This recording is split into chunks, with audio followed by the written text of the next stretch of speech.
have one of the best bowlers in the world in T20 cricket starting off the blaster. So it is going to be Afridi, and he's actually wearing fine player in this format. Just says, can we move the steward? So Shah Afridi to start this year's T20 blast, and the first ball is pushed back to the bowler, and it's Shah Afridi who comes in now and bowls, and Rees drives it back to the big Pakistan. 2 balls in, Derbyshire batting, and a little drop on the leg side from Lewis Rees, and we're underway. And this the Afridi in all down the leg side. That's well taken by the start of April. Afridi in again, and he squared Haider Ali up there. He was wobbling all over his stump as Afridi comes in. 5th ball, bowls down the leg side, and it's off the thigh pad, and it's going to run away. There'll be a couple of runs after this. Samit Patel down below us slides just in front of the rope, did a really good job. It's on the Fox Road side. They're both looking into the sun here, and Haider Ali, a little push past the bowler, and he'll keep strike. Now here he comes. Big tall left arm, quick, short, pulled away for 4.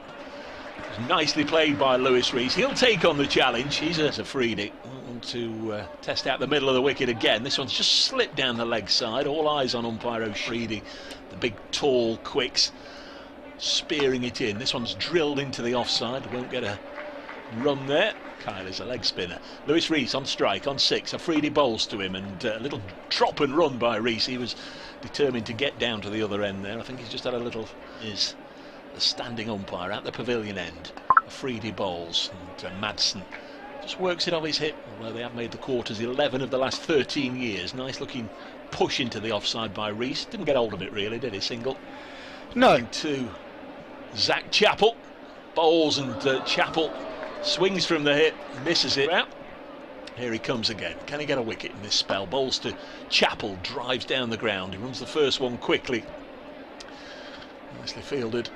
Bridge. I've seen Knotts fight back. Afridi bowls, strikes him on the pad. They're asking for another LBW. Again, it's turned down. There could have been a communication.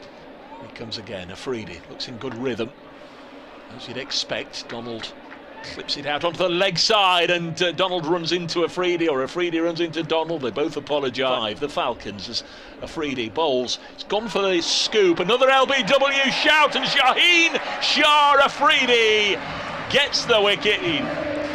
This time Donald trying to go on the ram shot, and well, just by the looks of the replay, that is as out as your bowl to Matty McKiernan, and his first ball is Yorker length, and it's dug out. And despite that, going for 82, it wasn't the worst thing to happen to Matty. 3 overs 1 for 13, comes in round the wicket, bowls another low full toss. We've seen any number of those this evening, and Zach on 1. Afridi bowls to him, hit up into the air, and he's got enough on that, all the way for 6 over Alex Hales and into the Hound Road stand. That's a top shot. It was a really good shot about that. Comes in again, the Pakistan quick bowls. This is a Yorker which will have jarred club's live stream. I know a lot of you like the pictures. Afridi bowls, and this next one's eased into the offside. That won't have done that battered. Dilunga, the former Sri Lanka player, bowls a little bit like him. Next one is a slower ball that has completely bamboozled and deceived Zach Chappell, who was bringing an awful lot to this side. Bowls again now, and Chappell has just found out for himself, because he's hit it back at the bowl.